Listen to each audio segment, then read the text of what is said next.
going on, fans? It's Kenneth. That's me unboxing from because subscribe. Let's speak boxing. Let's speak about the Tyson Fury and Tom Schwarz fight.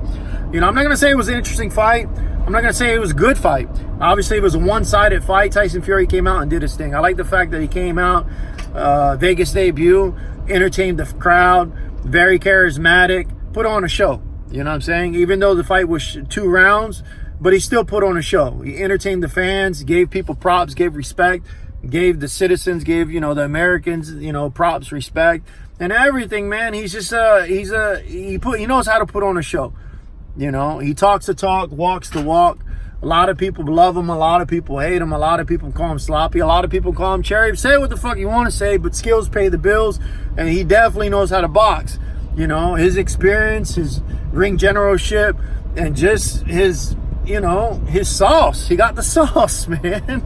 A lot of people just upset, man. Just completely upset. You know why they're upset? They're upset because, you know, Wilder is the guy, man. I like Wilder. But he's no Fury, man. Fury, he captures the crowd. He entertains the crowd. He knows how to talk. Not to take anything away from Wilder, but Fury, you know, there's a big difference, you know, when someone knows how to perform and puts on a show. And a lot of people just gravitate to Fury. Don't make it racial or anything like that, because it has nothing to do with that. Because obviously Fury definitely has the skills. He definitely has the ability. He's a big-ass dude, man. Big-ass dude. But the only thing that I like about Wilder, he's very charismatic to me as well. He knows how to talk, and he knocks motherfuckers out, and he's the smaller underdog coming into the fight. You know, and he's getting better every single fight. So, but at the end of the day, I gotta, you know, Fury, you know, it's just, come on, man. The dude talks a lot of shit. You know, he's very educated as far as when, you know, just to get on you, man. Just get in your head, talk a lot of shit, and just know what to say, when to say it, and how to say it. Just to piss you off, man, you know? And he's so charismatic about the whole situation, man. But anyways, let's talk about the fight. The fight itself, I'm very surprised by both camps. Well, not even both camps, just one of the camps. You know, Tyson Fury actually got a custom stool. Didn't even need the stool, because after the first round, he was just like, dude, I'm picking this guy apart. And the Schwarz wasn't even doing nothing. You know, so there was different levels. There's different levels as far as experience, even though Schwarz is undefeated or whatever the case may be. But damn the resume, damn all that. As far as his experience, as far as his ring generalship, and as far as his knowledge and boxing ability, it was on completely different levels. He was getting picked apart. You know, Tyson, you know, started off a little slow, popping the shit out of the jab. You know, popping the jab, utilizing the ring, using lateral movements, moving his head back and forth. And, you know, Schwarz was like a robot, dude. No matter what he was going, wherever Tyson was going, it was just, he was following. He was following, just trailing him. You know, he knew how to he kept his distance good. And as far as when it came to range, you know, Schwarz was throwing punches that he was completely out of range. He was completely out of range. So Tyson was able to, you know, capitalize on that jab and just stiff jab the shit out of him.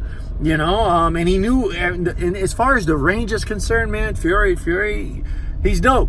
He's dope when he knows how to keep his range. He knows how to keep his distance. He definitely knows how to utilize that jab and just tapping, you know how to switch it up. And no matter what the case may be, you know, every time he was popping his jab, the only thing Schwarz did was cover up.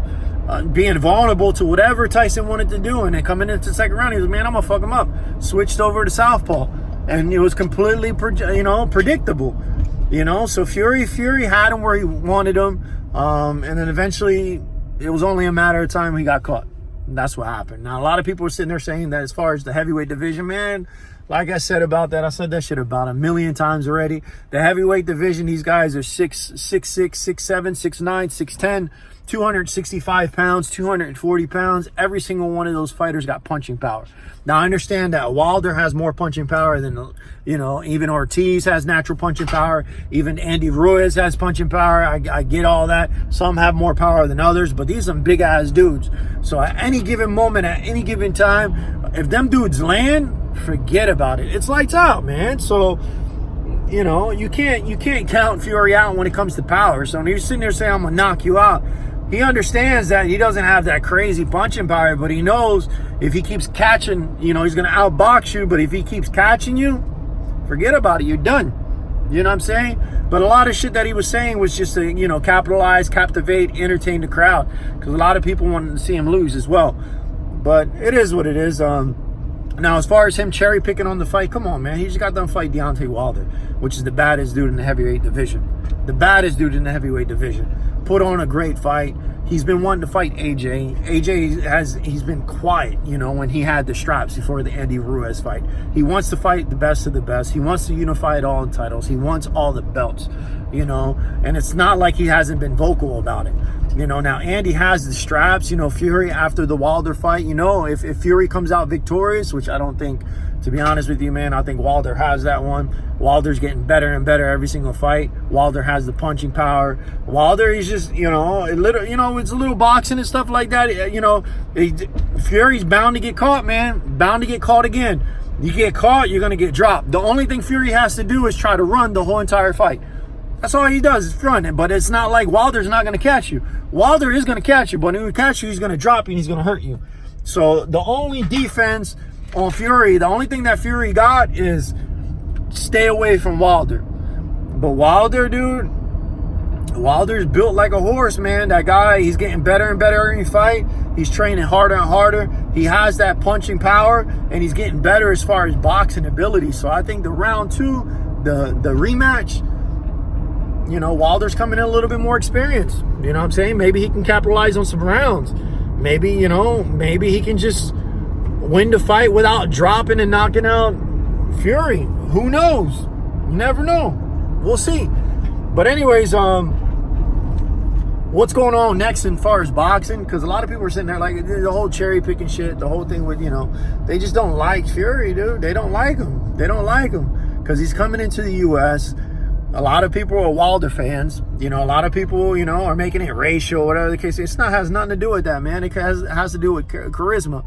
He's very charismatic, and he definitely has the sauce. And he knows how to entertain. That's why a lot of people gravitate towards Fury. And he's a badass boxer. Between Ortiz, Fury, Wilder, those are the top guys right there, man. Andy Ruiz beat Anthony Joshua. I get it.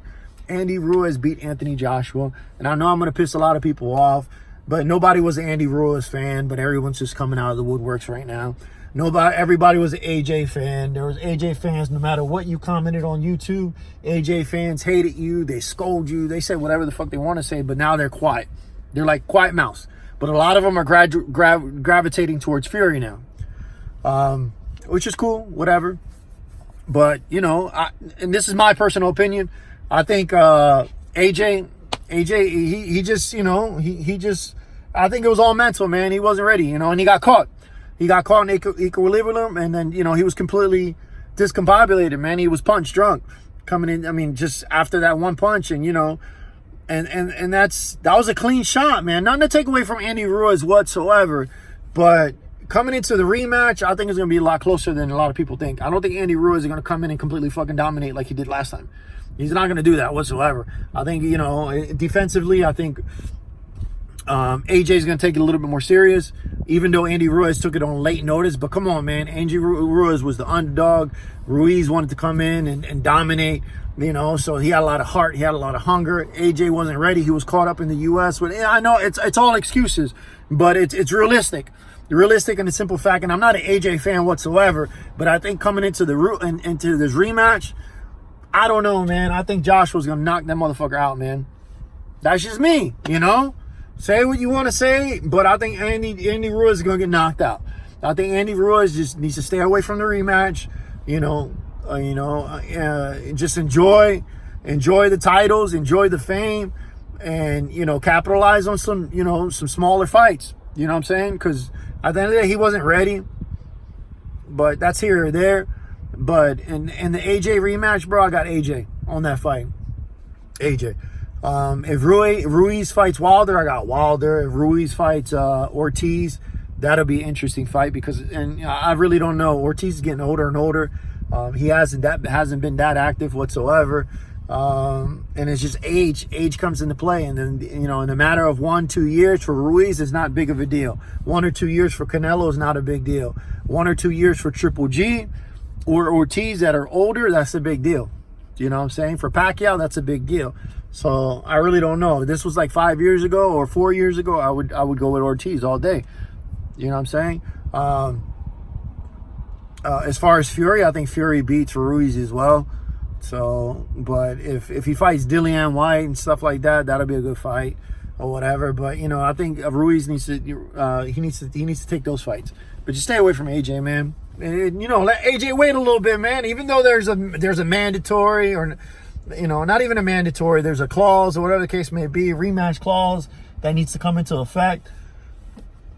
But to my understanding, unification trumps the rematch clause. So unify the titles. Let's see what happens, man. Let's see. Ruiz right now has the ball in his court. See if he's willing to fight Wilder. See if he's willing to fight Fury. Let's see what happens, dude. But stay away from AJ, dude. I think on the rematch, Ruiz, man, hype, papa. I think he's gonna lose that one, man. Anyways, guys, this is Kenneth SB Boxing. From request, subscribe. Have a good one.